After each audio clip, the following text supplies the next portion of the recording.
Electronic gadgets ముఖ్యంగా wall clocks లాంటివి పాడైపోతే లేదా అవి ఏదైనా ప్రాబ్లం ఉంటే అలాంటివి చాలా సంవత్సరాలు వాల్ మీద అలాగే ఉంటే మాకు ఏదైనా ప్రాబ్లం అవుతుందా, లేదంటే అసలు అది పాడైపోగానే మేము తీసేయాలా, దానివల్ల ఏమైనా అనర్థాలు జరిగిపోతాయని చాలా మంది అడుగుతూ ఉంటారు. వాస్తవానికి ఎప్పుడు అలా కాదు.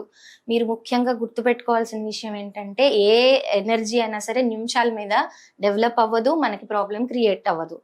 ఏదైనా సరే ఇప్పుడు మీకు ఒక వాల్ క్లాక్ పాడైంది, ఓకే, వాల్ క్లాక్ వల్ల ఎలక్ట్రానిక్ గ్యాడ్జెట్స్ వల్ల అవి పాడైపోయినవి అలాగే అట్టే పేర్చుకుని ఉంచడం వల్ల నెగిటివ్ ఎనర్జీ ఖచ్చితంగా ఫామ్ అవుతుంది. కానీ దాన్ని సకాలంలో తీసి రిపేర్ చేసుకుని లేదా దానికి సెల్స్ వేసి ఇలాంటి జాగ్రత్తలు తీసుకోవటం వల్ల 1-2 రోజుల్లో ఏదో కష్టం అనేటువంటిది రాదు. ఫస్ట్ థింగ్ మనం ఈ భయం అనేటువంటిది మైండ్ లో తీసేసి చేయాల్సిన పనిని టైంకి కనుక చేస్తే ఏ ప్రాబ్లము రాదు.